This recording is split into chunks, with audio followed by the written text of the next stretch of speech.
She was sweeping the chapel after a wedding, when the billionaire saw his mother's medal on her neck and he froze. The late afternoon sun filtered through the stained glass windows of St. Anne's Chapel, casting rainbow fragments across the marble floor where Isabel Rivera swept rose petals with practiced grace. Another wealthy couple had just exchanged vows. Another fairy tale wedding for people who could afford happy endings. She'd watched dozens of these ceremonies over the years, always from the shadows, always cleaning up the remnants of other people's joy. At 22, Isabel had perfected the art of being invisible. Her dark hair was pulled back in a simple bun, her modest dress the color of dove wings, nothing that would draw attention from the brides who hired the chapel for its old-world charm.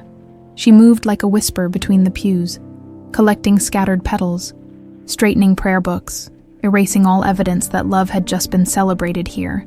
The chapel had been her world since she was 2 years old, when Sister Agnes found her broken and bleeding on the orphanage steps next door. No memory of how she'd gotten there. No family to claim her.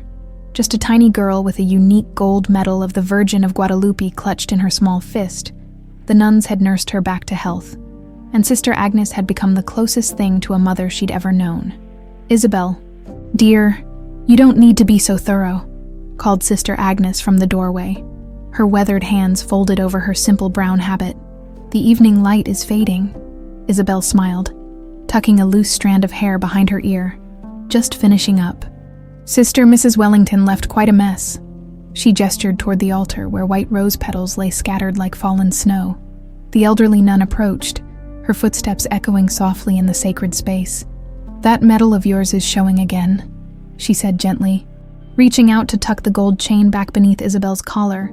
Isabel's hand instinctively went to her throat, feeling the familiar weight of the Virgin of Guadalupe medal that had been with her since before memory began.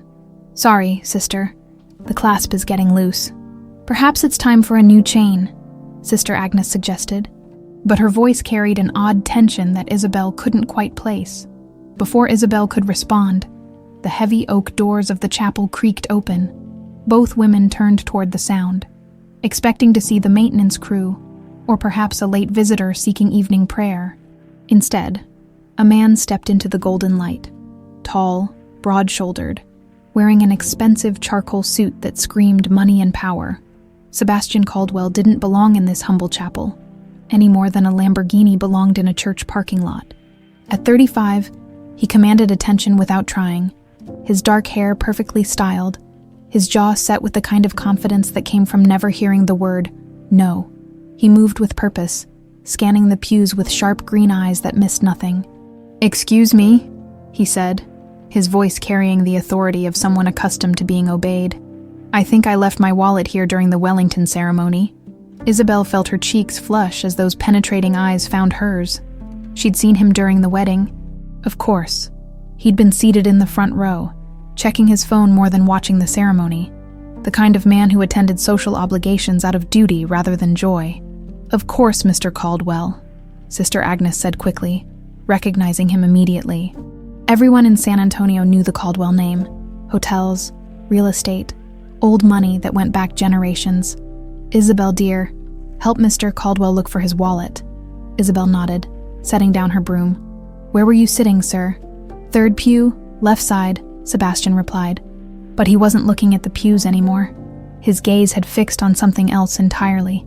The gold medal that had slipped free from Isabel's collar again, catching the dying light like a small sun. Time seemed to slow as Sebastian stepped closer, his face draining of color. His hand rose unconsciously toward his chest, where Isabel could see the edge of a gold chain beneath his crisp white shirt. "That medal," he whispered, his voice hoarse with an emotion Isabel couldn't name. "Where did you get it?" Isabel's heart began to race without understanding why. Something in his tone, in the way he was staring at her medal like he'd seen a ghost, made her take a step backward. It was my mother's," she lied instinctively, the words tumbling out before she could stop them. Sister Agnes made a sharp intake of breath beside her, but Isabel was too focused on Sebastian's reaction to notice. The man looked like he might collapse, one hand gripping the back of a pew for support. "Your mother's," he repeated slowly, and Isabel heard something break in his voice. "What was her name?" I don't remember," Isabel stammered, which was true enough. She died when I was very young." Sebastian reached into his shirt and pulled out his own gold chain. Hanging from it was a medal identical to Isabel's. The same Virgin of Guadalupe, the same intricate scrollwork around the edges, the same impossible craftsmanship that spoke of something far more valuable than mere gold. "My mother wore one just like this," Sebastian said quietly, his eyes never leaving Isabel's face. "Elena Caldwell. She disappeared 20 years ago, along with my baby sister." The chapel fell silent, except for the distant sound of traffic and Isabel's own thundering heartbeat. She felt Sister Agnes's hand on her shoulder, steady and warm, but the nun's fingers were trembling. "What a remarkable coincidence," Sister Agnes said carefully, her voice steady despite her shaking hands. "There must be many such medals in the world." But Sebastian wasn't looking at Sister Agnes. He was studying Isabel's face with an intensity that made her want to hide. "How old are you?" he asked. 22, Isabel whispered. "When is your birthday?" "October 15th, the date Sister Agnes had chosen for her, since no one knew when she'd actually been born. Something flickered in Sebastian's eyes. Hope, maybe, or recognition. My sister would be 22 now. Her birthday was October 15th. Isabel felt the world tilt beneath her feet. This was impossible. This was coincidence. This was, "I found your wallet." "Mr. Caldwell," Sister Agnes interrupted firmly, producing the leather billfold from behind a prayer book. "You must have dropped it when you left earlier." Sebastian took the wallet without breaking eye contact with Isabel. "Thank you, sister." He paused, seeming to wrestle with something internal. "Miss Rivera," Isabel managed. "Isabel Rivera. Miss Rivera." He pulled a business card from his wallet with hands that weren't quite steady. "I'm looking for someone to help manage my household. Someone trustworthy. The position comes with excellent compensation and living arrangements." Isabel stared at the card. Heavy stock, embossed lettering, the kind of luxury she'd only seen in wedding magazines. "I don't understand. You don't even know me." "Sometimes," Sebastian said quietly, his eyes moving between her face and the medal at her throat. "You just know when something is meant to be." Sister Agnes stepped forward protectively. "Isabel has responsibilities here at the chapel and orphanage. She can't simply—" "The orphanage," Sebastian interrupted, and Isabel saw his jaw tighten. "I assume it needs funding for repairs, upgrades." The truth hit Isabel like a physical blow. The orphanage was falling apart. Leaking roof, broken heating system, foundation issues that got worse every winter. Sister Agnes had been losing sleep over the finances for months, though she tried to hide it. "That's very generous," Sister Agnes said carefully. "But Isabel's place is here, with her family." "Family," Sebastian repeated, and something in his voice made Isabel's chest ache. "Yes, family is everything." He held out the business card again. "Please, Miss Rivera, just think about it. I have a feeling this could be the answer both of us have been looking for." Isabel took the card with trembling fingers.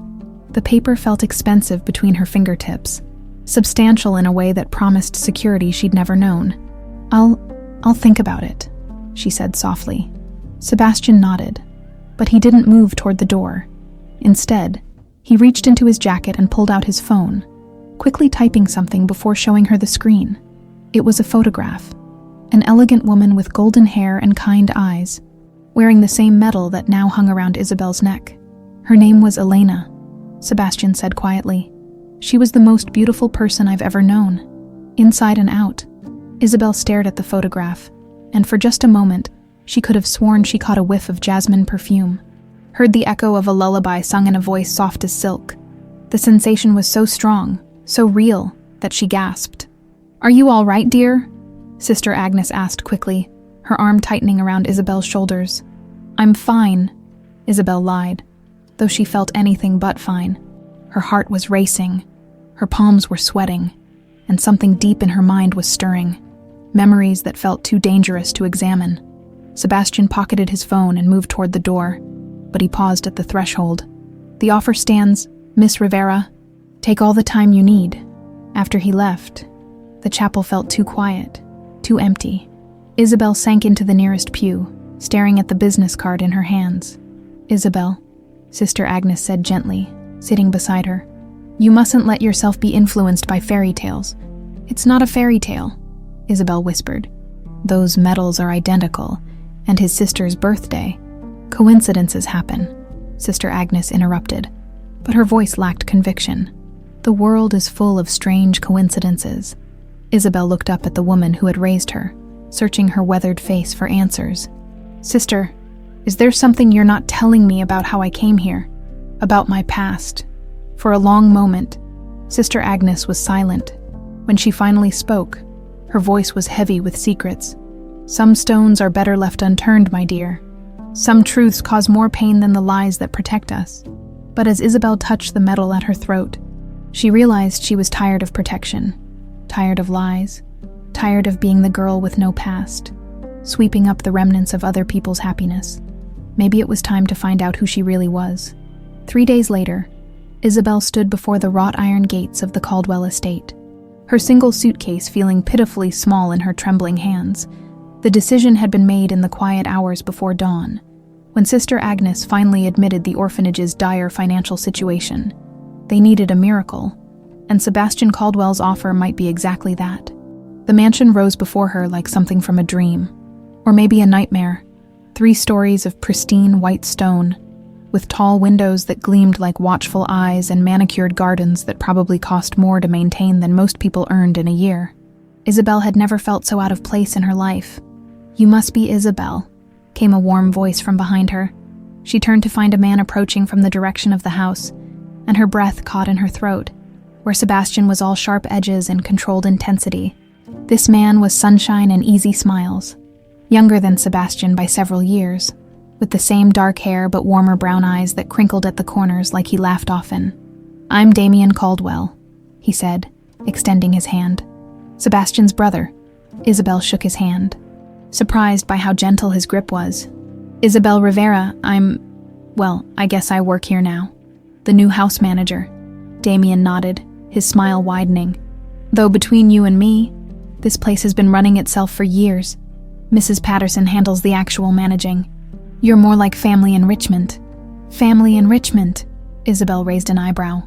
Sebastian's been wound tighter than a spring since. Damian's expression darkened slightly. Well, since our parents died, maybe having someone around who isn't afraid of him will do some good. Before Isabel could ask what he meant, the front door opened and Sebastian emerged, looking every inch the billionaire in his perfectly tailored navy suit. His eyes found Isabel immediately, and she felt that same unsettling intensity from the chapel. Miss Rivera, he said formally, welcome to Caldwell House. Thank you for this opportunity. Mr. Caldwell, Isabel replied, proud that her voice came out steady despite her nerves. Let me show you around, Sebastian said, but Damian stepped forward with a grin. Actually, I was just heading inside. Why don't I give Isabel the tour? You have that conference call with the Tokyo investors in 10 minutes. Sebastian's jaw tightened almost imperceptibly. The call can wait, Sebastian, Damian said gently, and Isabel caught something in his tone, a familiarity that spoke of years of managing his older brother's intensity. Go take your call. I'll make sure Isabel gets settled properly. For a moment, the brothers stared at each other in what felt like a silent conversation. Finally, Sebastian nodded curtly. Very well, Isabel. We'll discuss your duties over dinner. 7 o'clock sharp. As Sebastian disappeared back into the house, Damian turned to Isabel with an apologetic smile. Sorry about that. He's not usually so intimidating, Isabel suggested. I was going to say territorial, but intimidating works too.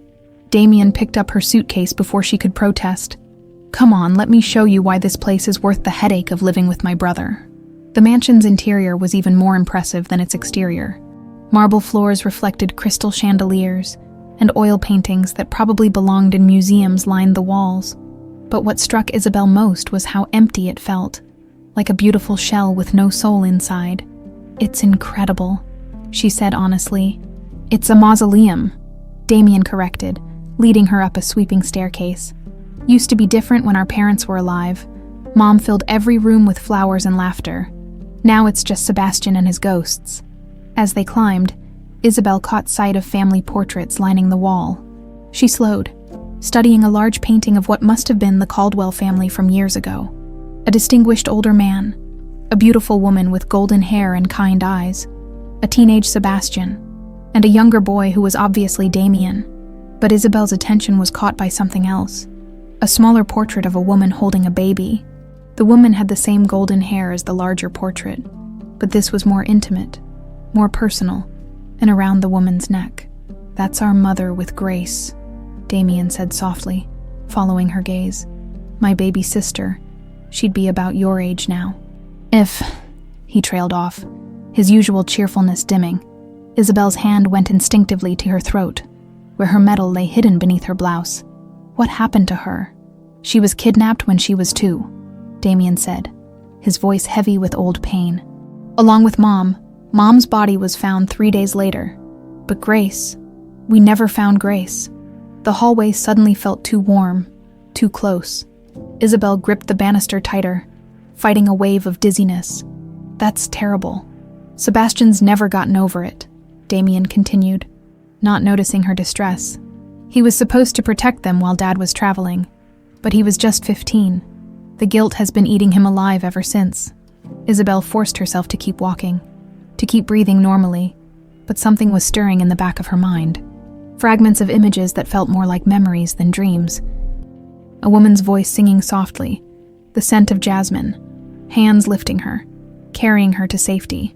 "Your room is down here," Damian said, leading her down a corridor lined with windows that overlooked the gardens. "Sebastian insisted you have one of the family suites rather than the staff quarters. I hope you don't mind the luxury." He opened a door to reveal a room that was larger than the entire apartment Isabel had shared with 3 other girls at the orphanage. A 4-poster bed dominated the space, and French doors opened onto a private balcony. It was beautiful, but it felt like too much. "This is too generous," Isabel protested. "Sebastian doesn't do anything halfway," Damian replied, setting her suitcase on the bed. "Besides, you'll earn it. Living with him isn't easy." Isabel moved to the French doors, looking out at the gardens below. The late afternoon sun cast everything in golden light, and for a moment, she could almost imagine a little girl playing among the flowers, chasing butterflies while her mother watched from the terrace. "Isabel," Damian's voice was concerned. "You okay? You look like you've seen a ghost." She turned back to him, forcing a smile. "Just overwhelmed, I think. This is all very different from what I'm used to." Damian studied her face with the careful attention of someone trained to read people, which, she realized, he probably was as a doctor. "Where did you grow up? Sebastian mentioned you worked at a chapel." "St. Anne's," Isabel said carefully. "I was raised at the orphanage there." Something flickered in Damian's expression. Surprise, maybe, or recognition. But before he could respond, a woman's voice cut through the air like a knife. Well, so this is the mysterious new addition to our household." Isabel turned to see a striking woman standing in the doorway, tall and elegant. With platinum blonde hair pulled back in a perfect chignon and ice blue eyes that missed nothing, she wore a cream-colored dress that probably cost more than Isabel had ever owned in her life, and diamond earrings that caught the light like tiny stars. "Catalina," Damian said, and Isabel caught the slight tension in his voice. "I thought you were in Dallas this week." "Change of plans," Catalina Monroe replied smoothly, her gaze never leaving Isabel's face. "I simply had to meet Sebastian's new project. House manager," Damian corrected firmly. "Isabel, this is Catalina Monroe, Sebastian's fiancée." The word hit Isabel like a physical blow, though she couldn't understand why. Of course a man like Sebastian would be engaged. Of course he'd have someone beautiful and sophisticated waiting for him. Someone who belonged in his world. "Fiancé," Isabel repeated, extending her hand politely. "Congratulations." Catalina's handshake was brief and cold. "Thank you. I do hope you'll be happy here. Though I have to say, Sebastian's choices in staff have been interesting lately." There was something in her tone that made Isabel's skin crawl, but she kept her expression neutral. "I'm grateful for the opportunity." "I'm sure you are," Catalina said, her smile sharp as glass. "A girl from your background must feel like she's won the lottery." "Catalina," Damian warned, but she ignored him. "Tell me, Isabel," Catalina continued, moving closer like a predator circling prey. "That's an unusual necklace you're wearing. May I see it?" Isabel's hand flew protectively to her throat. "It's just a family heirloom. Nothing special." "I'm sure," Catalina said, but her eyes had gone cold and calculating. "Well, I should let you get settled. We'll have plenty of time to get acquainted." As she turned to leave, Isabel caught her murmuring something into her phone, too quiet to hear clearly, but the tone was urgent, almost angry. "Don't mind her," Damian said once Catalina was gone. "She's protective of Sebastian, sometimes to a fault." But Isabel had seen something in Catalina's eyes when she'd mentioned the necklace. Recognition, maybe, or fear, and she couldn't shake the feeling that her arrival at Caldwell House had set something dangerous in motion. "Damian," she said quietly, "can I ask you something?" "Of course. Do you really think your sister is still alive?" Damian was quiet for a long moment, staring out at the gardens where shadows were beginning to lengthen. "Sebastian does," he said finally. "He's never stopped looking, never stopped hoping. It's what keeps him going, and what's slowly killing him at the same time." Isabel touched the metal through her blouse, feeling its familiar weight. "And what do you think?" Damian turned to look at her, and in his warm brown eyes, she saw years of pain and hope, and desperate love. "I think," he said softly, "that sometimes miracles happen when we need them most." As the sun set over the Caldwell estate, Isabel stood alone in her luxurious room, wondering if she was about to become part of a miracle or a tragedy. Isabel woke with a scream trapped in her throat, her heart hammering against her ribs like a caged bird. The dream, if it had been a dream, clung to her consciousness with painful clarity. A woman with golden hair singing a Spanish lullaby, her voice soft as silk and warm as summer rain, gentle hands smoothing dark curls away from a fevered forehead, the scent of jasmine and vanilla that seemed to wrap around her like a mother's embrace. "Duerme mi niña, duerme ya, que viene el coco y te comerá." The melody echoed in her mind as she sat up in the unfamiliar luxury of her Caldwell House bedroom. 3 nights she'd been here, and 3 nights the dreams had come, each one more vivid than the last, each one leaving her with the unshakable feeling that they weren't dreams at all, but memories trying to claw their way back to the surface. The bedside clock read 3:17 a.m. Isabel pressed her palms against her eyes, trying to push away the fragments of golden light and loving whispers that felt too real to be imagination. She'd never had dreams like this at the orphanage. Her nights had always been blessedly blank, empty of everything except the occasional nightmare about the accident Sister Agnes said had left her orphaned. But these weren't nightmares. These were something far more dangerous. A soft knock at her door made her jump. "Isabel," Damian's voice, concerned and gentle. "Are you okay? I thought I heard—" "I'm fine," she called out, her voice cracking slightly. "Just bad dream. Can I come in?" Isabel glanced down at her modest nightgown, then at the clock. Propriety warred with the desperate need for human comfort, and comfort won. "Yes." Damian entered, carrying a glass of water and wearing scrubs. He must have just gotten home from the hospital. His hair was messed up, his face tired, but his eyes were immediately alert with concern when he saw her pale, shaken expression. "You look like you've seen a ghost," he said softly, settling carefully on the edge of her bed and offering her the water. Isabel's hands trembled slightly as she accepted the glass. "Something like that." She took a sip, grateful for the cool liquid against her parched throat. "What time did you get home?" "About 20 minutes ago. Emergency surgery. Car accident victim." Damian studied her face with his doctor's eyes. "How long have you been having these dreams?" "Since I got here," Isabel admitted. "They're so vivid, Damian, like memories. But they can't be memories because they don't make sense." "What do you see?" Isabel hesitated, then found herself telling him everything. The golden-haired woman, the lullabies, the overwhelming sense of safety and love that felt like coming home.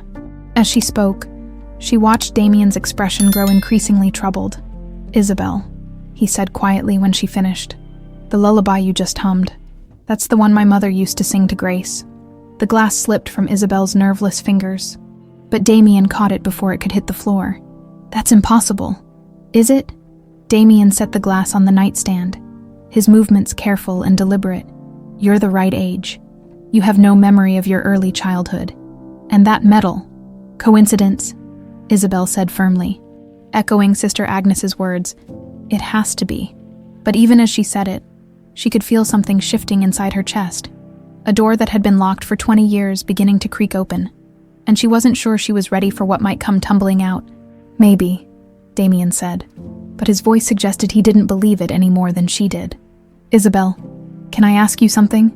She nodded. When you look at Sebastian, do you feel anything? Anything at all? Isabel thought about it honestly. Safe, she said finally. Which is weird because he's intimidating as hell, but underneath all that intensity, there's something familiar, like coming home to a place you've never been before. Damian's breath hitched. Grace used to follow Sebastian everywhere when she was little. She'd cry if he left the room. He was more like a father to her than a brother. Our dad traveled so much for business. Stop, Isabel whispered, standing abruptly and walking to the French doors. The gardens were silver with moonlight, beautiful and peaceful. But she felt anything but calm. Please, just stop. I'm sorry, Damian said immediately. I don't mean to push, it's just, we've never stopped hoping, Isabel. Sebastian especially. He blames himself for what happened. Isabel turned back to face him, her arms wrapped around herself for warmth. Tell me about that night, the night they were taken. Damian was quiet for a long moment, his hands clasped tightly in his lap. Dad was in Tokyo on business. Mom was supposed to stay home with Grace, but there was some kind of emergency at one of Dad's properties. Sebastian was 15, old enough to babysit, or so they thought. What kind of emergency? A fire later. We found out it was deliberately set to draw Mom away from the house. Damian's voice grew heavy with old pain. Sebastian had fallen asleep watching TV. When he woke up, the front door was open and they were gone. Isabel felt her chest tighten with sympathy for the teenage boy who'd lost everything in one night. And they never found any leads. We know it was connected to business rivals. The Monroe family. Actually, August Monroe had been trying to buy Dad's land for years. Said he needed it for some development project. When Dad refused to sell, Damian shrugged helplessly. The official investigation concluded that Mom and Grace were killed, but their bodies were never found. Just Mom's jewelry scattered in a field outside the city. The Monroe family, Isabel repeated slowly. As in Catalina Monroe. Damian's expression darkened. Yeah, that's part of why this engagement is so complicated. Sebastian thinks marrying into the family will give him access to information about what really happened. But I think he's playing with fire. Before Isabel could respond, they heard the soft whisper of footsteps in the hallway outside her room. Both of them froze, listening as the steps paused just outside her door. Someone's out there, Isabel whispered. Damian stood quietly and moved to the door, pressing his ear against the wood. After a moment, the footsteps continued down the hall, fading into silence. Probably just Sebastian, Damian said, but he looked troubled. He doesn't sleep much. Walks the halls at night like he's looking for something, or someone. Isabel thought but didn't say. I should let you get some rest, Damian said, moving toward the door, but he paused at the threshold, turning back to her with an expression she couldn't read. Isabel, yeah, if those dreams keep coming, if you start remembering things, will you tell me? Isabel nodded, though part of her wasn't sure she wanted to remember anything at all. Some doors, once opened, could never be closed again. After Damian left, Isabel tried to go back to sleep, but every time she closed her eyes, she saw flashes of golden hair and heard the echo of that haunting lullaby. Finally, she gave up and wrapped herself in the silk robe she'd found in the closet, padding quietly out onto her balcony. The night air was cool against her skin, filled with the scent of jasmine from the gardens below. And there, drifting up from the darkness, came a sound that made her blood run cold. Someone humming the same lullaby from her dreams. Isabel gripped the balcony railing, leaning forward to peer into the shadows. A figure moved among the rose bushes, barely visible in the moonlight. Tall, broad-shouldered, familiar, Sebastian. He was walking slowly through the garden paths, his hands clasped behind his back, and the melody he hummed was achingly beautiful and heartbreakingly sad, the same lullaby her dream mother had sung. The same song Damian said Elena Caldwell had sung to her daughter Grace. Isabel's metal felt suddenly heavy against her throat. warm as if it had absorbed 20 years of secrets and was finally ready to release them. She touched it through her nightgown, and for just a moment, she could swear she felt another hand covering hers. Smaller, softer, infinitely loving. Duerme, mi niña, duerme ya. The melody drifted up from the garden, and Isabel found herself humming along without conscious thought. The harmony felt natural, right? Like she'd done it 1,000 times before. Sebastian stopped walking abruptly, his head snapping up toward her balcony. Even in the moonlight, she could see the shock on his face as their eyes met across the distance. For a long moment, they simply stared at each other, the broken man in the garden and the lost girl on the balcony, connected by a song that belonged to a golden-haired woman who'd loved them both. Then Sebastian's phone buzzed, shattering the spell. He glanced down at it, his expression hardening, and when he looked back up, his face had returned to its usual mask of controlled indifference. But Isabel had seen what lay beneath that mask, if only for a moment. Pain so deep it was like looking into an ocean. Hope so fragile it might shatter at a touch. And love, desperate, protective, and aimed directly at her. As Sebastian disappeared back into the house, Isabel remained on the balcony, her heart racing and her mind spinning with questions she wasn't sure she wanted answered.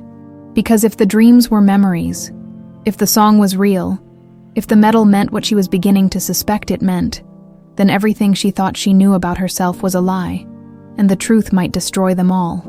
The manila envelope appeared on Isabel's dresser like an accusation. Unmarked and ominous in the morning light, she'd been living at Caldwell House for a week, and she was certain it hadn't been there when she'd gone to bed the night before. Her hands trembled slightly as she opened it, spilling photographs and documents across the antique mahogany surface. The photos were grainy, clearly taken with a telephoto lens from a distance, but the subject was unmistakable. A younger Isabel, maybe 16, walking with a man old enough to be her father. In another, she was accepting money from the same man outside what looked like a cheap motel. The documents were worse. Bank records showing deposits to an account in her name. Police reports describing her as a person of interest in several theft cases. A psychiatric evaluation claiming she suffered from severe antisocial tendencies and pathological lying. All of it fake. All of it expertly crafted to destroy her credibility and paint her as exactly the kind of opportunistic gold digger who would target a grieving billionaire. Son of a bitch, Isabel whispered, her hands shaking with rage rather than fear now. Someone was playing games with her life, and she had a pretty good idea who. A soft knock interrupted her thoughts. Isabel. Damian's voice, warm and concerned as always. Breakfast is ready if you're hungry. Isabel quickly swept the photographs back into the envelope, shoving it into her dresser drawer. Coming, she called, forcing her voice to sound normal. But when she opened the door, Damian took one look at her face and stepped into the room, closing the door behind him. What's wrong? You look like someone just punched you in the gut. Nothing, Isabel lied. But Damian wasn't buying it. Isabel. His voice carried the gentle authority of a doctor used to dealing with frightened patients. Talk to me. Before she could stop herself, the whole story came pouring out. The envelope, the photos, the fake documents. Damian listened in silence, his expression growing darker with each detail. May I see them? He asked when she finished. Isabel hesitated, then pulled the envelope from the drawer. Damian examined each photograph carefully, his jaw tightening as he studied the fabricated evidence. These are good, he said finally. Professional quality. Whoever did this has serious resources. Any idea who might want me gone badly enough to go to this trouble? Damian's expression was grim. Just one. He set the photos aside and looked at her seriously. Isabel, you need to be very careful around Catalina. She's not what she seems. What do you mean? She's dangerous. I know she looks like some society princess, but Catalina Monroe is capable of things that would surprise you. Damian ran a hand through his hair, clearly struggling with how much to reveal. There have been other women Sebastian showed interest in over the years. They all ended up leaving town under mysterious circumstances. Isabel felt ice form in her stomach. What kind of circumstances?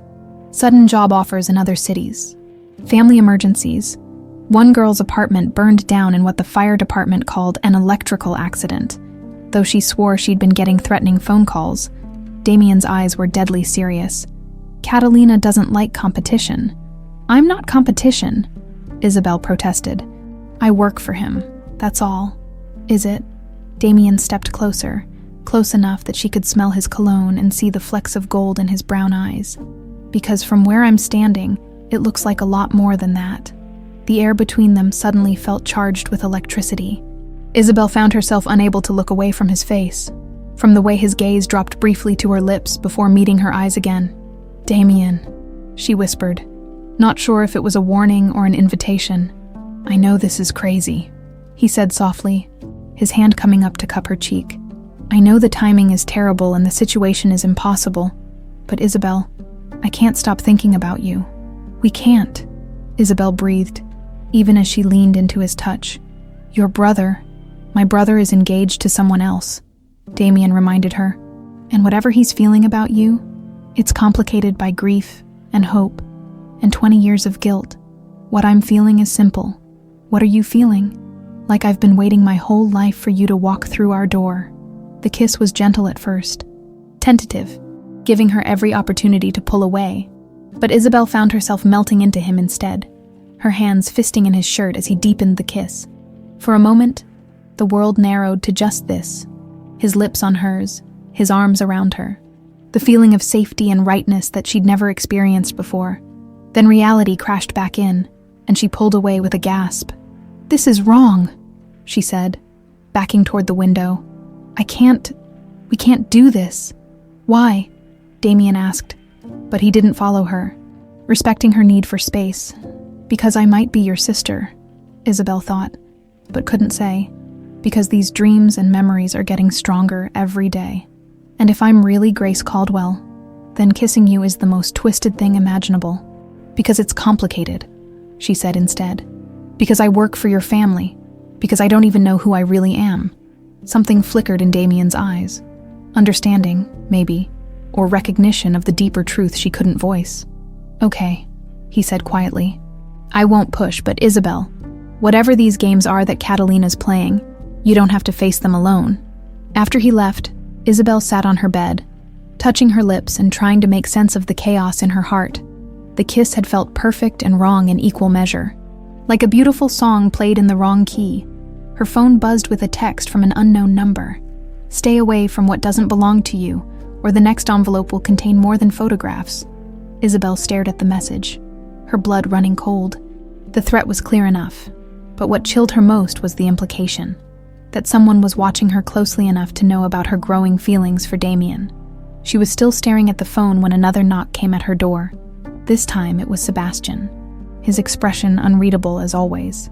Isabel, he said formally, I need to speak with you, privately. Her heart hammered as she followed him to his study, a masculine room lined with law books and family photographs.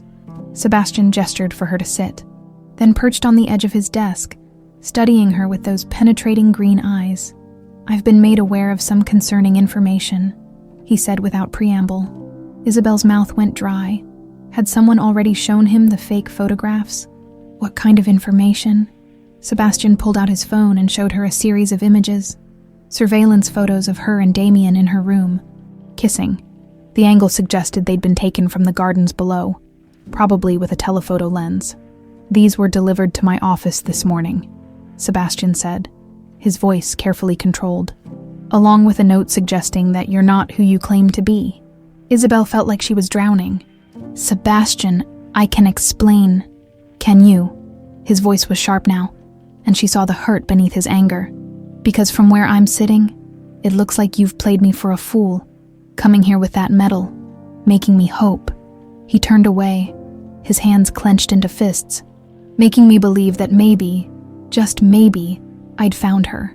You have found her, Isabel said desperately, the words tumbling out before she could stop them. Sebastian, I think those dreams I've been having aren't dreams at all. I think they're memories. I think... Stop. Sebastian's voice was like a whip crack. Just stop. I've heard enough lies for one lifetime. He moved to his desk and pulled out a check, tearing it from the book with sharp, angry movements. This should be enough to cover your time here and help you relocate. I want you gone by tonight. Isabel stared at the check, seeing her dismissal written in Sebastian's bold handwriting. "You're firing me. I'm protecting my family," Sebastian said coldly. "Something I should have done 20 years ago," as Isabel took the check with numb fingers. She realized that Catalina had won. Whatever game the other woman was playing, she'd managed to turn both Caldwell brothers against her with surgical precision. But as she walked back to her room to pack, Isabel's fingers found her medal through her blouse, and she felt a spark of defiance. If Catalina thought a few fake photographs and threatening texts would be enough to make her disappear, she was sorely mistaken. Isabel had spent 20 years not knowing who she was, but she was beginning to suspect that Grace Caldwell, if that's who she really was, had been made of stronger stuff than anyone realized. And it was time to prove it. The call came at 2:47 a.m., pulling Isabel from another restless sleep, filled with fragments of golden memories. Sister Agnes's voice was barely a whisper, frail and urgent through the phone's speaker. "Isabel, my dear child, you must come now before it's too late." Isabel was already reaching for her clothes. "Sister, what's wrong? Are you all right?" "I'm dying, Isabel." The words were matter of fact, spoken without self-pity. "The doctors say hours, maybe less. But there's something I should have told you years ago. Something you need to know before I meet my maker." The drive to St. Anne's felt like a nightmare. Every red light an eternity. Every mile a barrier between Isabel and answers. She wasn't sure she was ready to receive. She'd been staying at a cheap motel since Sebastian threw her out 3 days ago, using the money from his dismissal check to buy time while she figured out her next move. Now, speeding through the empty streets of San Antonio in her beaten-up Honda, Isabel felt like she was racing toward her destiny. The hospital room was dim, lit only by the soft glow of monitors that tracked Sister Agnes's failing vital signs. The woman who had raised her looked impossibly small in the mechanical bed, her weathered hands like paper against the white sheets. "Isabel," Sister Agnes whispered, her eyes brightening when she saw her. "You came." "Of course I came." Isabel took the frail hand in both of hers, shocked by how cold it felt. "Sister, what did you need to tell me?" Sister Agnes struggled to sit up straighter. Her breathing labored. "In my desk at the chapel, bottom drawer behind the false back, there's an envelope. Your name is on it." "What kind of envelope?" "From your mother," Sister Agnes said, and Isabel's world tilted. "Your real mother, Elena Caldwell, gave it to me the night she brought you to us. Bleeding and broken. Made me promise to keep it safe until you were old enough to understand." Isabel's hands began to shake. "Sister Agnes, what are you saying?" "I'm saying I've been lying to you for 20 years, child. Lying to protect you, but lying all the same." Tears tracked down the old woman's cheeks. "You're not Isabel Rivera. You never were." The monitors began beeping more rapidly as Sister Agnes's distress increased. Isabel squeezed her hand, torn between desperate need for answers and fear for the only mother she'd ever known. "Tell me," Isabel whispered. "Tell me everything." Sister Agnes closed her eyes, gathering strength. "It was October 15th, 20 years ago. I was in the chapel praying when the door burst open. A woman stumbled in, carrying a little girl covered in blood. The woman was shot, dying, but all she cared about was the child." "Elena Caldwell," Isabel breathed. "Yes, she pressed that envelope into my hands and begged me to keep you safe. Said your name was Grace, that you were in terrible danger, that people would kill you if they knew you'd survived." Sister Agnes's voice grew stronger with the telling, as if confession was giving her final moment's purpose. "She died in my arms 20 minutes later, but not before making me swear on the Virgin herself that I'd protect you." Isabel felt like she was drowning in revelation. But the police, the missing persons reports. "I called in the death anonymously. Said I'd found a woman's body in the alley behind the chapel. By the time they arrived, I'd hidden you away." Sister Agnes struggled for breath. "The head injury you'd sustained. It affected your memory. The doctors I took you to said the trauma might have blocked everything from before that night. I thought it was a blessing. A blessing." Isabel's voice cracked. "Because forgetting kept you safe. If you'd remembered who you were. If you'd tried to go home." Sister Agnes shook her head weakly. Elena said there were people who wanted the entire Caldwell family dead. Adults and children alike. Isabel stood abruptly, pacing to the window and back, trying to process the magnitude of what she was hearing. So all these years, while Sebastian and Damian have been grieving, thinking I was dead, I know it was wrong, Sister Agnes whispered. But Isabel, my dear child, you have to understand. Elena was terrified. She said there was a conspiracy, that people inside their own circle were involved. She didn't know who to trust. What people? What conspiracy? The envelope will tell you more than I can. But Elena mentioned a name. Monroe, said August Monroe was the one who ordered your family's destruction. Isabel's blood ran cold. Catalina's father, the man whose daughter was now engaged to Sebastian, positioned perfectly to finish what had been started 20 years ago. Sister, Isabel said urgently, does anyone else know about this? Did you ever tell anyone the truth?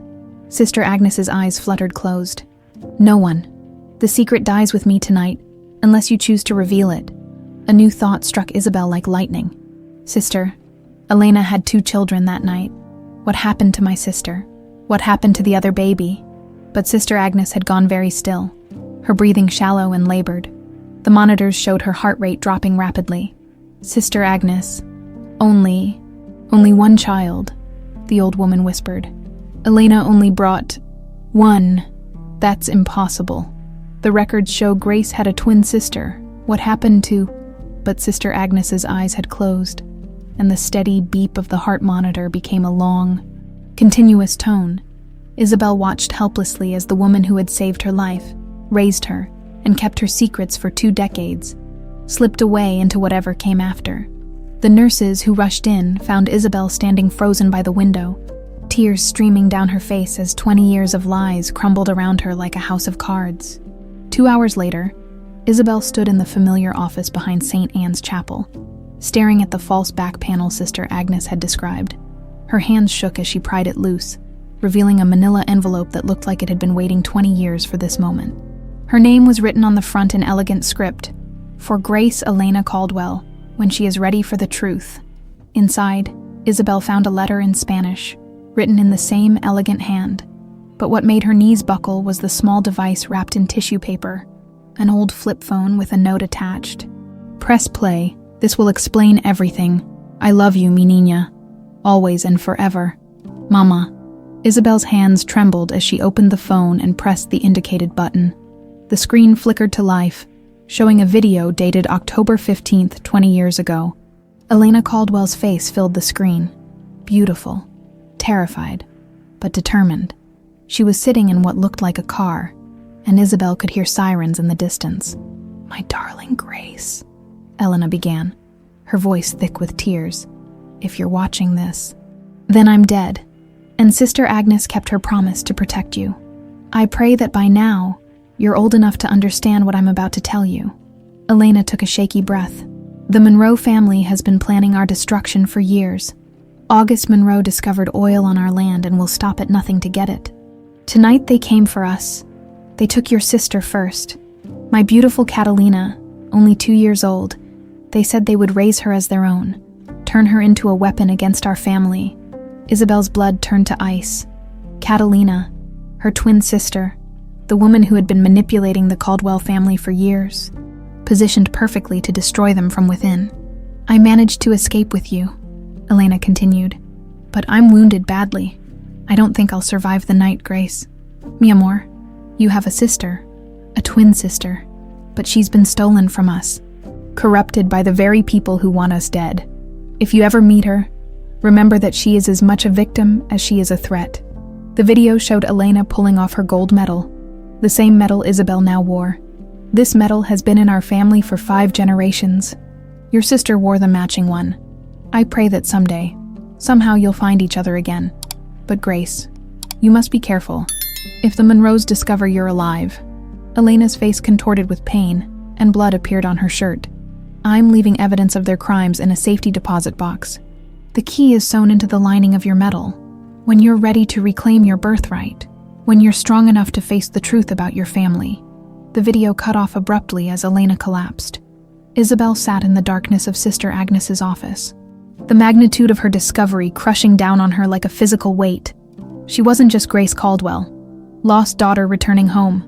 She was Grace Caldwell, target of a 20-year conspiracy that had already claimed her parents' lives, and her twin sister, the other half of her soul, had been turned into the very weapon meant to destroy them all.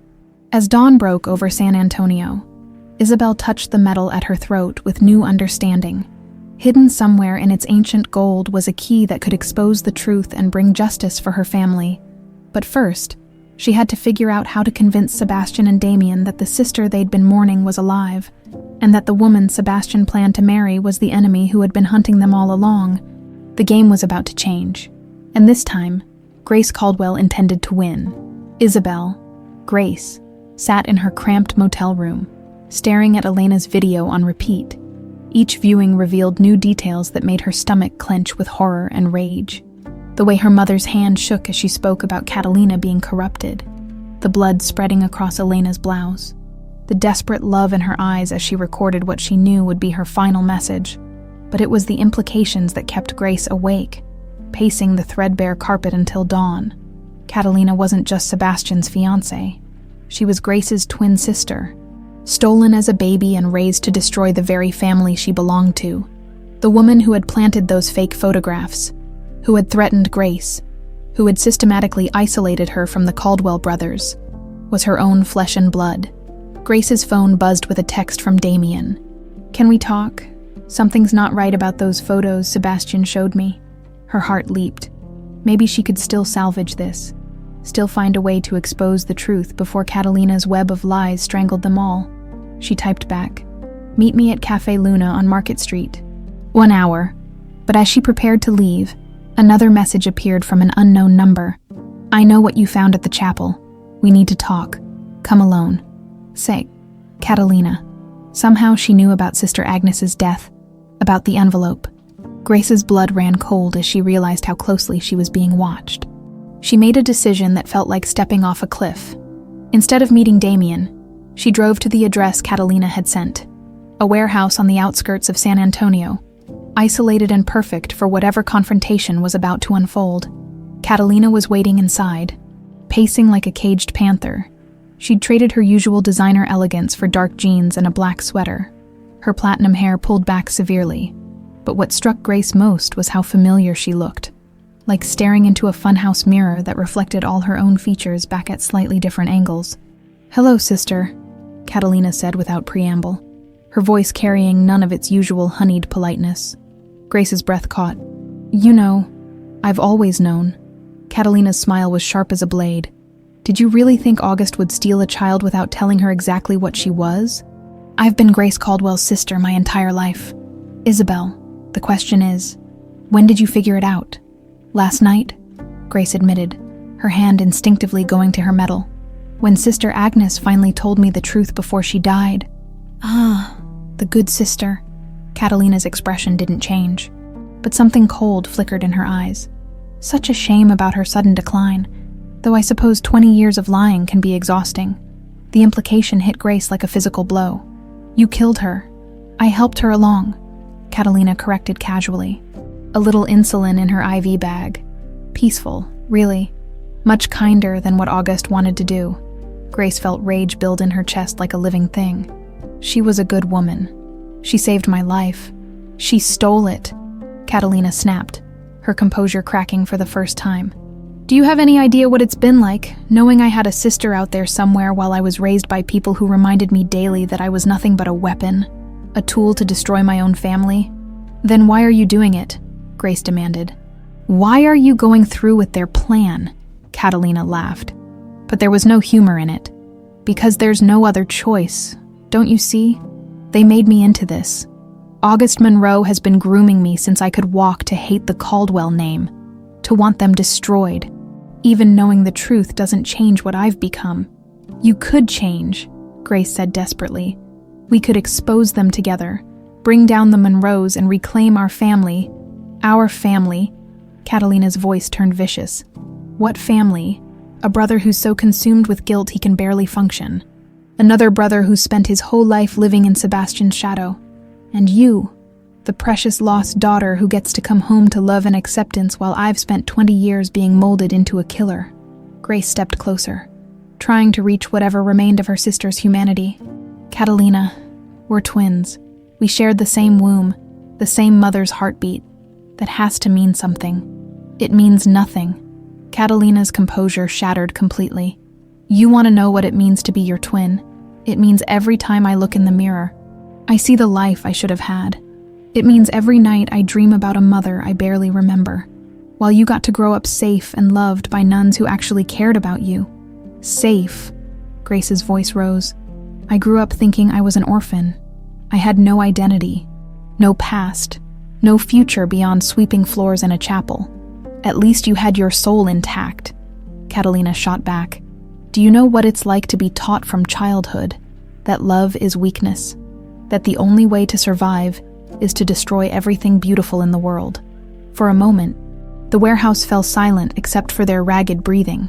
Grace could see tears threatening in Catalina's eyes. The first crack in her sister's armor. It's not too late, Grace whispered. We can still choose differently. But Catalina's expression hardened again, the vulnerability disappearing behind years of conditioning. Yes, it is, because even if I wanted to change, August would never let me.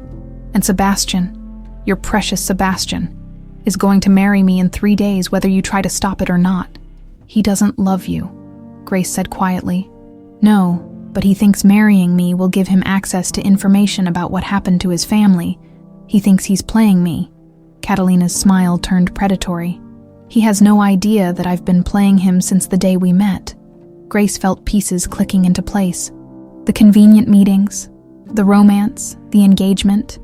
It was all orchestrated. Every moment of it, August positioned me perfectly to destroy the Caldwell empire from within. And once Sebastian and I are married, once I have legal access to their assets and secrets, Catalina shrugged. The final phase begins. What final phase? The one where the last of the Caldwell bloodline disappears forever. Catalina's voice was matter-of-fact, as if discussing the weather. Sebastian will have a tragic accident after the wedding. Damian too. Of course, and you... Well, you were never supposed to survive this long anyway. Grace's blood turned to ice. You're going to kill them. I'm going to finish what we started 20 years ago. Catalina corrected. What our parents' death started. What your survival complicated. Catalina, please. No. Catalina pulled a gun from her purse, holding it steady despite the tears now flowing freely down her cheeks. You don't get to come back after 20 years and fix this with sisterly love and redemption speeches. Some things are broken beyond repair. Grace stared at the weapon, then back at her sister's tortured face. If you kill me, you'll be alone forever. The last Monroe standing in a war that should have died with our parents. I'm already alone, Catalina whispered. I've been alone since the day they stole me from our mother's arms.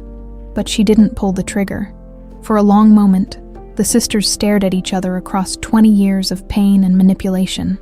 Two halves of the same soul standing on opposite sides of an impossible divide.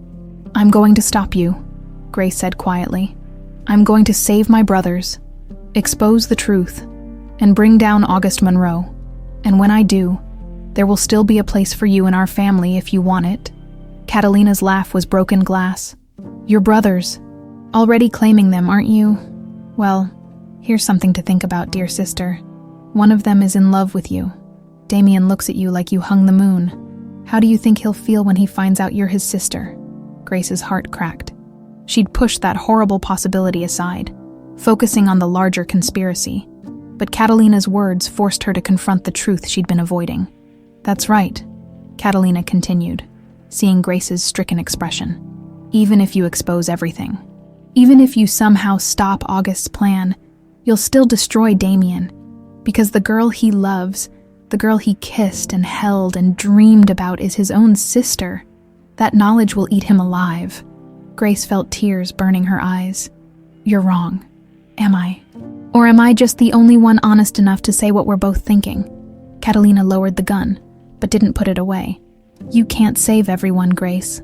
Sometimes love is the cruelest poison of all. As Grace left the warehouse, Catalina's words echoed in her mind like a curse.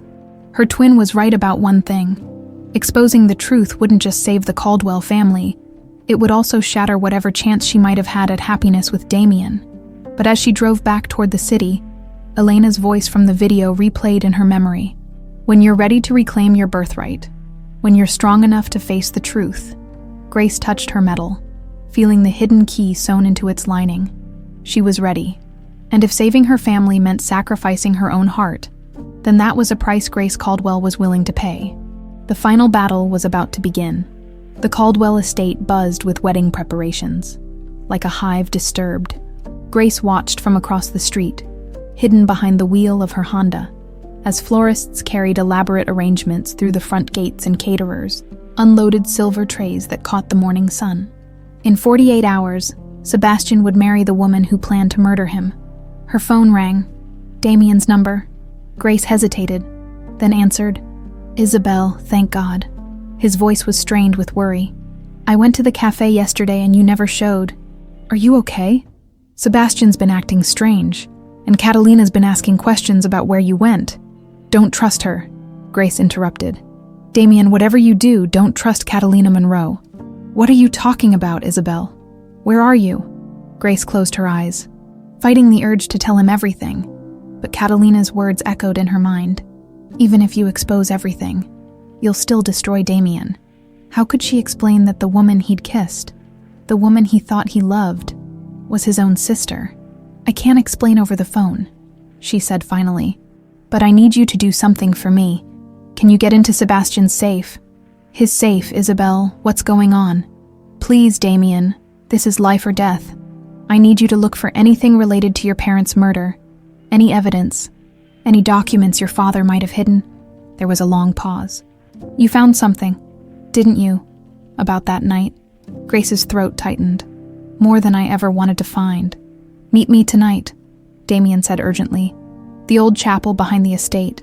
Do you remember it from when I showed you around 10 o'clock? After hanging up, Grace drove to the safety deposit box her mother had mentioned. The key, hidden in her medal's lining, fit perfectly, revealing a treasure trove of evidence that made her blood run cold. Bank records showing payments from August Monroe to known criminals. Audio recordings of phone conversations discussing the elimination of the Caldwell family.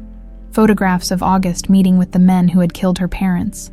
But the most damning evidence was a contract signed in August's hand, outlining a plan called Operation Succession, the systematic destruction of the Caldwell family and acquisition of their oil-rich land. The final phase involved Catalina's marriage to Sebastian, followed by the accidental deaths of both Caldwell brothers and the discovery of a will, leaving everything to Catalina as Sebastian's widow. Grace photographed everything, uploading the images to multiple cloud storage accounts. If something happened to her, at least the truth would survive. Meanwhile, across town, Catalina stood in the Monroe family's private office, facing August's rage with practiced indifference. You let her go, August snarled, his usually controlled demeanor cracking. You had Grace Caldwell in an isolated warehouse and you let her walk away. She's my sister, Catalina said quietly, but her voice carried no conviction.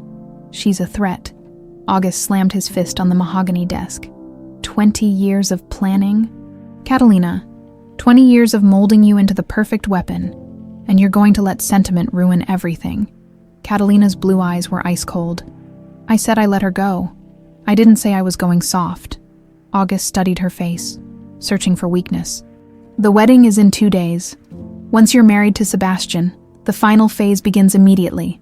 No delays, no second thoughts. I understand. Do you? Because if you can't handle eliminating your so-called sister, I'll find someone who can. Something dangerous flickered in Catalina's expression. You don't need to find anyone else, August. I'll take care of Grace myself, after all. I'm the only one who knows her well enough to get close. August's smile was predatory. That's my girl. I knew I could count on you. But as Catalina left his office, her hands were shaking. She drove aimlessly through San Antonio, her mind churning with 20 years of conditioning warring against emotions she'd thought were dead.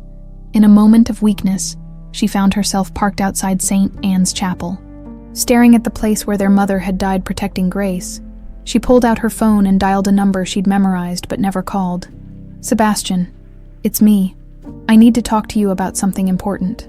About Isabel Rivera. That evening, Grace made her way to the old chapel on the Caldwell estate grounds. The small stone building was overgrown with ivy, abandoned but still beautiful in the moonlight. She arrived early, needing time to prepare for what might be the most difficult conversation of her life. At exactly 10 o'clock, Damian appeared, carrying a leather briefcase. Even in the dim light, Grace could see the tension in his shoulders, the worry etched across his features. "Isabel," he said, relief flooding his voice as he saw her. "I was starting to think you weren't coming. I almost didn't," Grace admitted. "Damian, what I'm about to tell you, it's going to change everything." "I found things in Sebastian's safe," Damian said, setting the briefcase on the chapel's stone steps. "Documents our father hid, evidence about the Monroe family's involvement in our parents' deaths." "Isabel, I think you're right about Catalina being dangerous." Grace's heart clenched. "What kind of evidence?" "Financial records showing suspicious transactions, a private investigator's report about August Monroe's business dealings." Damian's voice grew harder. "And a birth certificate that doesn't make sense." "What do you mean?" Damian pulled out a document, his hands trembling slightly. "A birth certificate for twins born October 15th, 20 years ago, to Elena and Robert Caldwell, Grace Elena Caldwell and Catalina Maria Caldwell." Grace felt the world tilt around her. "Catalina is my sister," Damian finished, his voice hollow with shock.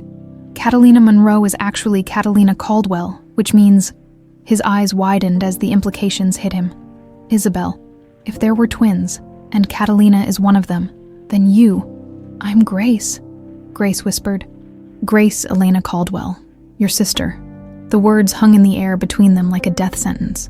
Damian staggered backward, his face draining of all color. "No," he breathed. "No, that's impossible, you can't be. We kissed. I told you I loved you." He doubled over as if in physical pain. "Damian, please, don't." His voice was anguished. "God, what have I done? What kind of monster am I?" "You didn't know," Grace said desperately, reaching for him, but he jerked away from her touch. "I should have known," he said, his voice breaking. "I should have seen it, should have felt it somehow. Instead, I fell in love with my own sister." The pain in his voice was like a knife through Grace's heart. This was exactly what Catalina had predicted. The truth destroying the very people Grace was trying to save. "Damian, listen to me," Grace said urgently. "We don't have time for this. Catalina and August Monroe are planning to kill you and Sebastian right after the wedding. We have to stop them." But Damian wasn't listening.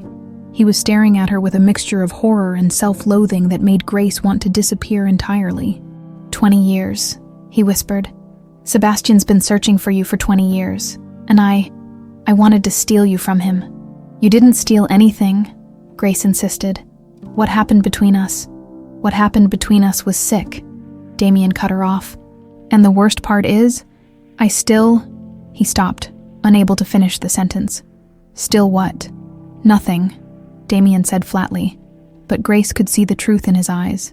Despite everything, despite the horrible revelation of their relationship, some part of him still loved her, and that knowledge was destroying him from the inside. "I have to go," Damian said abruptly, gathering the documents back into the briefcase. "I have to tell Sebastian the truth. About you. About Catalina. About everything." "Wait," Grace called after him. "We need to plan this carefully if we move too fast." "It doesn't matter anymore," Damian said without turning around. "None of it matters." As he disappeared into the darkness, Grace sank onto the chapel steps, tears streaming down her face. She'd found her family, uncovered the truth, and gathered the evidence needed to bring down their enemies. But in doing so, she'd destroyed the one person she'd come to care about most. Catalina had been right. Sometimes love was the cruelest poison of all. And as Grace sat alone in the abandoned chapel where her mother had once prayed, she realized that winning this war might cost her everything that made victory worth having. The morning of the rehearsal dinner dawned gray and oppressive, as if the sky itself sensed the tragedy about to unfold. Grace sat in her motel room, staring at the evidence spread across her bed like pieces of a deadly puzzle. In less than 24 hours, Sebastian would marry Catalina, and if Grace didn't act soon, both her brothers would be dead by week's end. Her phone buzzed with a text from an unknown number. "One last chance to disappear, take it. See." Grace deleted the message without responding. Catalina could threaten all she wanted. Grace wasn't backing down, not when she was this close to saving her family. But first, She had to say goodbye to the woman who had saved her life. The funeral service for Sister Agnes was small and simple, held in the chapel where Grace had spent most of her life sweeping petals and tending to other people's happiness. A handful of nuns from the order attended, along with some of the children from the orphanage. Grace sat in the back, hood pulled up to avoid recognition, and watched as they laid to rest the only mother she'd ever known. "She spoke of you often," came a soft voice beside her. Sister Catherine, elderly and kind, had slipped into the pew during the final prayer. In her last days, she was troubled about a secret she'd been keeping, said it was time for the truth to come out. Grace's throat tightened. She was a good woman. She was. But she was also human, and humans make mistakes out of love. Sister Catherine's weathered hand covered Grace's. "Whatever burden she passed to you, child, remember that love was at its heart, even when love leads us down difficult paths."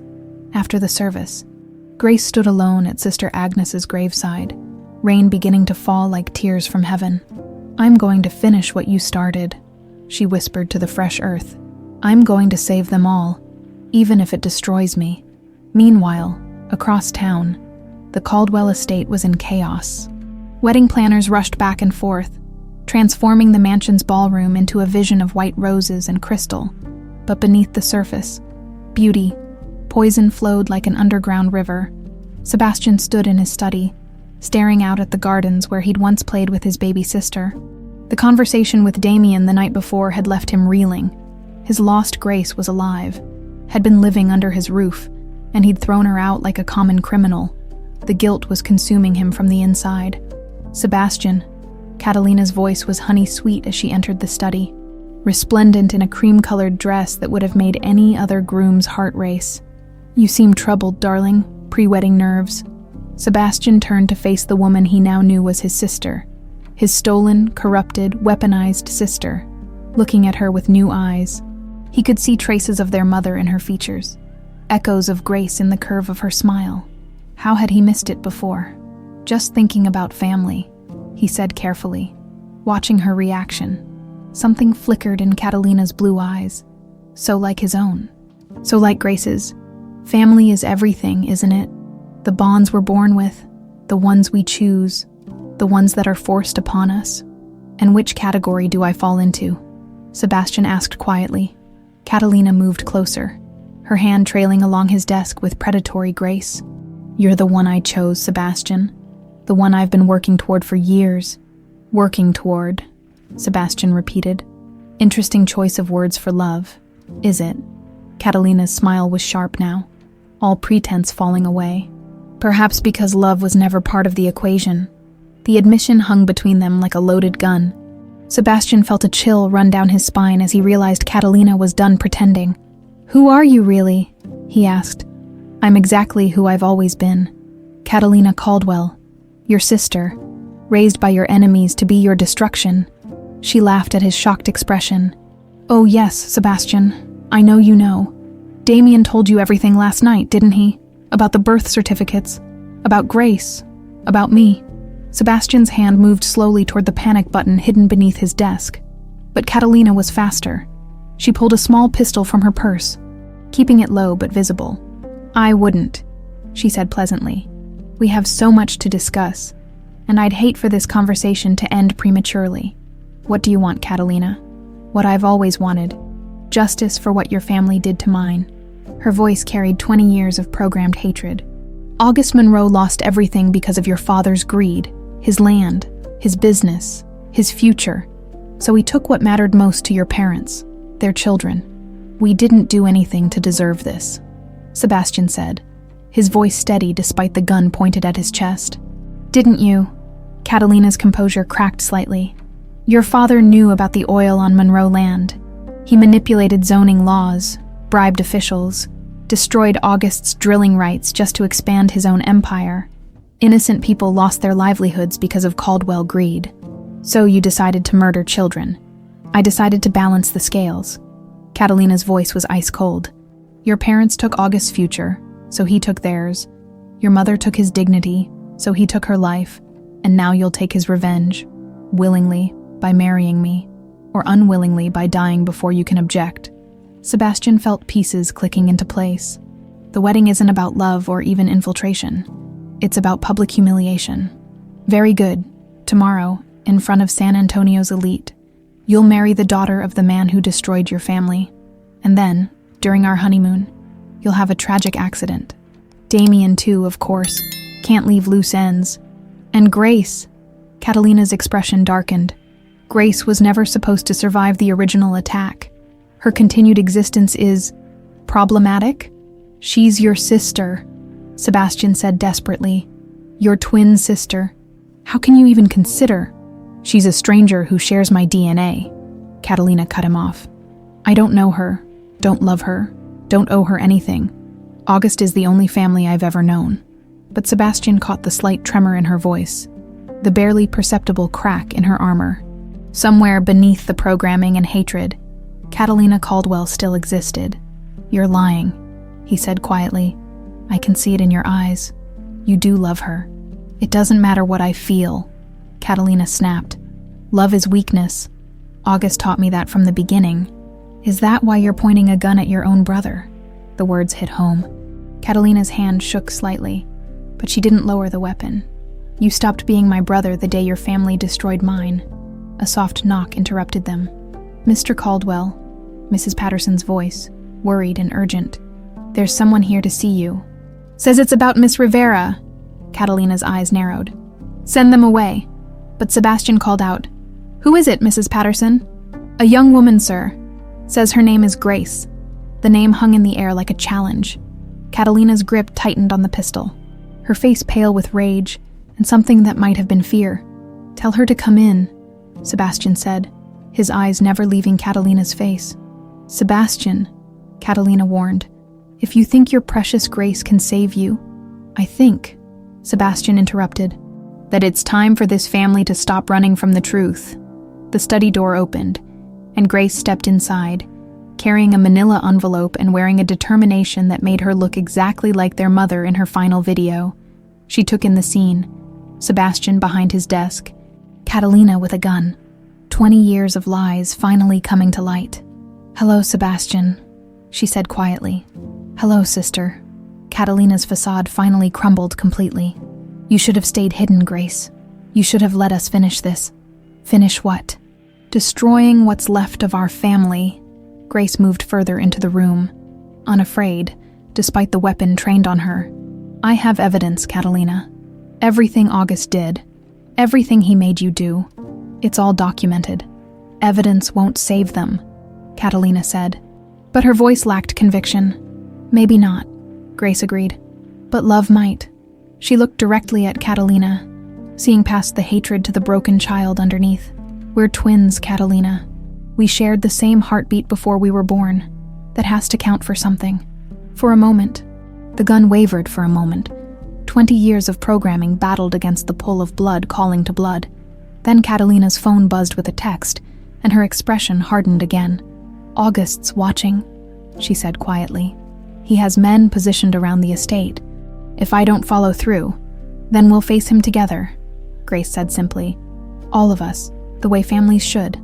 The storm was about to break, and only love would determine who survived. The Caldwell estate's ballroom had been transformed into a cathedral of white roses and crystal, but it felt more like a mausoleum. 300 of San Antonio's elite filled the gilt chairs, their designer gowns and tailored suits creating a sea of wealth and privilege. They had come to witness what they thought would be the wedding of the century. Instead, they were about to see the final act of a 20-year tragedy. Grace stood at the back of the ballroom, her heart hammering as she watched Sebastian take his position at the altar. He looked devastatingly handsome in his black tuxedo, but she could see the tension in his shoulders. The way his jaw was set for battle, hidden beneath his jacket, was the recording device they'd agreed upon, insurance that whatever happened next would be documented. The wedding march began, and Catalina appeared at the ballroom's entrance like an avenging angel in white silk. Her dress was a masterpiece of couture elegance, her veil trailing behind her like spilled moonlight. To everyone watching, she was the picture of bridal perfection. Only Grace could see the predator beneath the beautiful facade, as Catalina glided down the aisle. Grace caught sight of August Monroe in the front row, his silver hair gleaming and his smile sharp with triumph. Around the room, She spotted the men Catalina had warned them about. Monroe's security detail, positioned strategically near the exits. This wasn't just a wedding, it was a trap.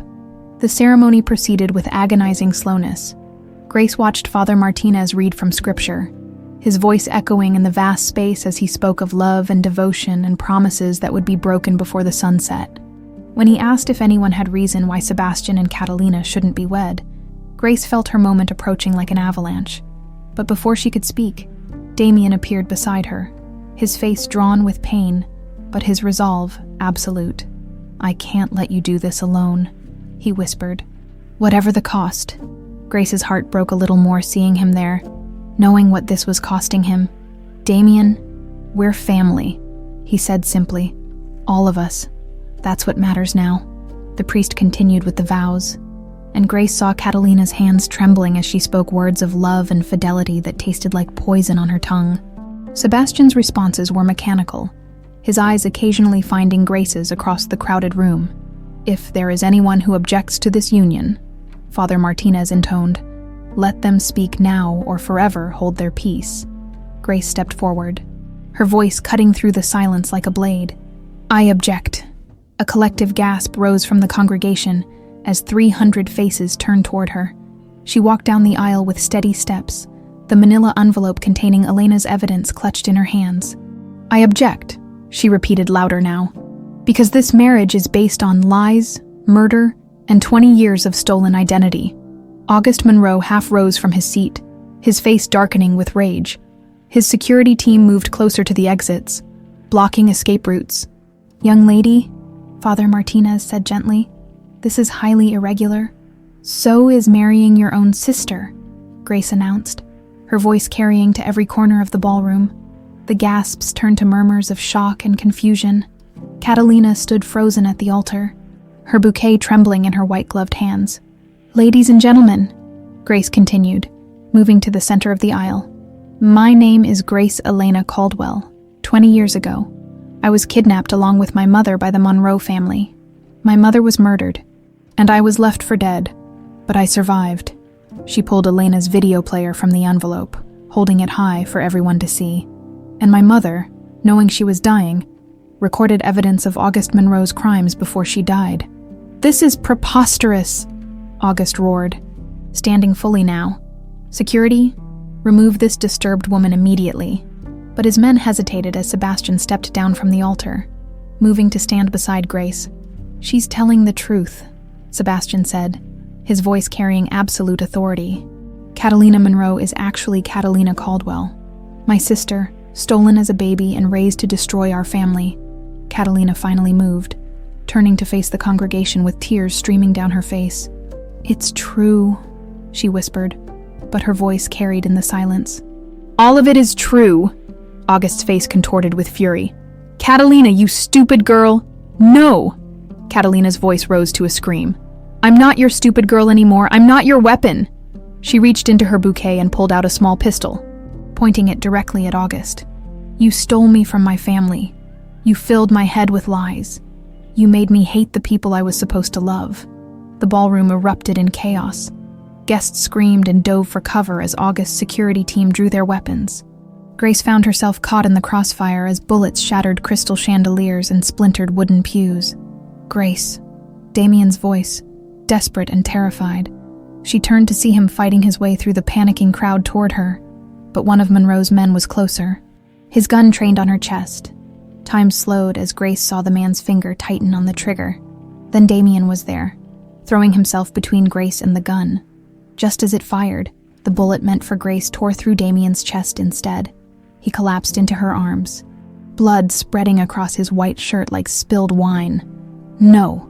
Grace's scream tore from her throat as she pressed her hands against the wound, trying to stop the bleeding. "No, no, no, Grace," Damian whispered, his voice weak but peaceful. "It's okay. This is how it should be. Don't you dare," Grace sobbed, her tears mixing with his blood. "Don't you dare leave me. Brothers protect sisters," Damian said, his hand finding hers. Even when it's complicated, even when it hurts around them." The battle continued. Sebastian had tackled the gunman who'd shot Damian, while Catalina faced off against August, her wedding dress stained with blood and her face streaked with tears. "You destroyed everything," Catalina screamed at August. "You took my family, my life, my soul. I made you strong," August snarled back, trying to wrestle the gun from her hands. "I gave you purpose. You gave me poison," Catalina's voice broke, "and I almost let it kill the only real family I've ever had." The gun went off between them. For a moment, both figures stood frozen. Then August Monroe crumpled to the ballroom floor, his life bleeding out onto the white marble. Catalina stared at his body, the smoking gun falling from her nerveless fingers. "It's over," she whispered. "It's finally over." But Grace wasn't listening. All her attention was focused on Damian, whose breathing was growing shallower with each passing second. "Stay with me," she pleaded. "Please, Damian, just stay with me." He smiled up at her, and for a moment, she saw the boy he must have been before tragedy shaped him. "If you were anyone else," he whispered, "I would have loved you forever." "I do love you," Grace whispered back. "Not the way I thought, but you're my brother. You're my family, and I love you." Damian's eyes fluttered closed. "Family," he breathed. "Finally, we're all home." His hand went slack in hers. Grace held him as sirens wailed in the distance, as police flooded the ballroom, as the guests who had come to witness a wedding instead bore witness to the end of a blood feud that had claimed too many innocent lives. Catalina knelt beside them, her white dress now crimson with blood, August's, Damian's, and her own tears. "I'm sorry," she sobbed. "Grace, I'm so sorry. He's dead because of me, because of what I became." Grace looked up at her sister, her twin, her other half, her family, and saw not the weapon August had created, but the broken child who had been stolen from their mother's arms. "He's dead because he chose to save me," Grace said quietly, "because that's what love does. It saves people, even when it costs everything," as the authorities took control of the scene. As August Monroe's body was covered and his conspiracy finally exposed, Grace held her sister's hand and mourned the brother who had died to keep them both alive. The war was over. The truth was revealed. Justice would be served. But victory had never tasted so much like ash. 1 year later, the morning sun filtered through the stained glass windows of St. Anne's Chapel, casting the same rainbow fragments across the marble floor that Grace remembered from her childhood. But everything else had changed. The pews gleamed with fresh polish. The altar bore new flowers, and where once there had been cracks in the walls, now there was only smooth stone and hope. Grace knelt in the front pew, her fingers wrapped around 2 gold medals, her own, which had carried her through 20 years of searching, and Damian's, which Sebastian had pressed into her hands at the funeral with tears in his eyes and forgiveness in his voice. "I thought I might find you here," came a familiar voice behind her. Grace turned to see Sebastian approaching, carrying a wreath of white roses. At 36, her brother looked older than his years, marked by loss, but softened by acceptance. The sharp edges of his grief had worn smooth over the past 12 months, leaving behind a man who had learned to carry his pain with grace. "I couldn't sleep," Grace admitted, making room for him in the pew. "Bad dreams again." Sebastian sat beside her, close enough that their shoulders touched, a simple contact that would have been impossible a year ago, when the weight of their shared tragedy had made even familial affection feel complicated. About Damian, about all of it, the wedding, the gunshots, the blood. Grace's voice was steady, but Sebastian could hear the tremor underneath. "Sometimes I dream that I could have moved faster, been braver, saved him somehow, and sometimes I dream that I could have seen through Catalina's deception earlier." Stopped August before any of this happened. Sebastian placed the wreath on the pew between them. "Dr. Chen says guilt is just love with nowhere to go." Grace smiled slightly. Sebastian's therapist had become a fixture in both their lives, helping them navigate the complex emotions of reunion and loss, of family bonds forged in trauma and tempered by forgiveness. "How is she today?" Grace asked, and Sebastian knew immediately who she meant. "Better. The medication is helping with the nightmares, and she's been painting again. Dr. Martinez thinks the art therapy is helping her process 20 years of programming." Sebastian's voice carried a note of cautious hope. She asked about you yesterday, wanted to know if you'd visit again soon. Grace nodded. Catalina's recovery was slow and painful, requiring extensive deprogramming from the psychological manipulation August had subjected her to since childhood. But gradually, day by day, Catalina Caldwell was emerging from the shell of Catalina Monroe. "I'll go this afternoon," Grace promised. "I was thinking of bringing some of the children from the orphanage." She seemed to enjoy their last visit. The orphanage had been completely rebuilt with Caldwell money, transforming from a crumbling refuge into a state-of-the-art facility for children who needed hope and safety. Grace served as its director now, a role that felt like coming full circle, protecting other lost children the way Sister Agnes had once protected her. "Grace," Sebastian said quietly, "there's something I need to tell you, something I've been putting off." She turned to face him fully, noting the tension in his jaw. "What is it?" "The oil rights to the Monroe land. They're officially ours now. The courts finalized everything yesterday." Sebastian pulled out a legal document, its pages thick with technical language and dollar signs. "We're talking about billions, Grace. Enough to change everything." Grace stared at the papers, thinking of the greed that had started this cycle of violence. "And what do you want to do with it?" "That's just it," Sebastian said, his voice gaining strength. "I don't want to do anything with it. The money, the land, the oil. It's all blood money, built on lies and murder, and 20 years of stolen lives. So what are you suggesting?" Sebastian met her eyes, and Grace saw determination there mixed with something that looked like peace. "I'm suggesting we give it away, all of it. Set up a foundation in Damian's name, and in our parents' names, to help families affected by violence. Use August's greed to heal the wounds he created." Grace felt tears prick her eyes. It was exactly what Damian would have wanted, turning profit into purpose, transforming pain into healing. "The Damian Caldwell Foundation," she said softly. "I like that. I was hoping you'd say that." Sebastian smiled, the first truly unguarded expression she'd seen from him since the wedding. "Because I need a co-director, someone who understands what it means to build something beautiful from broken pieces." They sat in comfortable silence for a moment, two siblings who had found each other across 20 years of separation and loss. Outside, the sounds of San Antonio awakening drifted through the chapel walls. Traffic, voices, life continuing its endless forward march. "Sebastian," Grace said eventually, "do you ever wonder what would have happened if things had been different? If Mom had lived? If we'd all grown up together as a family?" Sebastian considered the question seriously. "Sometimes. But then I think about who we became because of what we survived. You became someone who saves lost children. I became someone who learned that money means nothing without people to share it with. Even Catalina. She's becoming someone who understands the value of choice over conditioning. And Damian. Damian became someone who would die for love." Sebastian's voice was thick with emotion. "In any timeline, in any version of our story, that's who he would have been. The brother who saved his sister."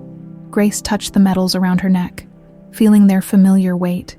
"I used to think these medals were about the past, about carrying our family's history. But now I think they're about the future, about choosing what we carry forward. What do you choose to carry?" Grace looked around the chapel where her story had begun, and where, in many ways, it was beginning again. "Forgiveness," she said finally. "For August, who was so consumed by his own pain that he tried to destroy ours. For Catalina, who was as much a victim as any of us. For myself, for all the times I wondered if I could have done more. And love, especially love, all kinds of love, the kind that saves, the kind that sacrifices, the kind that forgives, and the kind that builds new families from the ashes of broken ones." As if summoned by their conversation, the chapel doors opened and Catalina appeared, flanked by 2 nurses from her treatment facility. She moved slowly, still fragile, but there was something different about her bearing, a lightness that hadn't been there before. "I hope I'm not interrupting," Catalina said softly, her voice carrying none of its old sharp edges. "I wanted to see the chapel, to see where it all began." Grace stood and walked to her sister, taking her hands without hesitation. Up close, the family resemblance was undeniable. They shared the same dark hair, the same green eyes, the same stubborn chin that had belonged to their mother. You're not interrupting anything, Grace said warmly. You're completing it. Catalina's eyes filled with tears. I've been working on something in therapy. A letter to Damian. I know he can't read it, but Dr. Martinez says it's important to say the things we need to say. She pulled out a folded piece of paper, her hands trembling slightly. I wanted to read it here, where family matters, where love matters more than hate. The three siblings stood together in the morning light, surrounded by the ghosts of their shared past and the promise of their reconstructed future. Catalina unfolded her letter and began to read in a voice that grew stronger with each word. Dear Damian, I don't know if you can hear me, but I need you to know that I remember you now. Not the version August created in my mind, but the real you. The brother who used to sneak cookies to sick children at the hospital, who cried when stray animals were hurt, who would have loved me even knowing what I'd become. You died saving Grace, but you saved me too. You saved all of us. When she finished, the chapel was silent, except for the soft sound of healing tears. Grace reached into her pocket and pulled out a small velvet box. Inside was a third medal, newly crafted, but made to match the others, inscribed with words that seemed to capture everything they'd learned. Love conquers all. For our family, Grace said, fastening it around Catalina's neck. Past, present, and future. The three medals caught the morning light, golden reminders that some things, love, family, forgiveness, were stronger than greed, stronger than hate, stronger than the worst things people could do to each other. Outside the chapel, children from the orphanage played in the courtyard, their laughter mixing with the sound of construction as San Antonio rebuilt itself around them. The city was healing, the families were healing, and in the end, that's what mattered most. Some medals carried gold, but the most precious ones carried hope.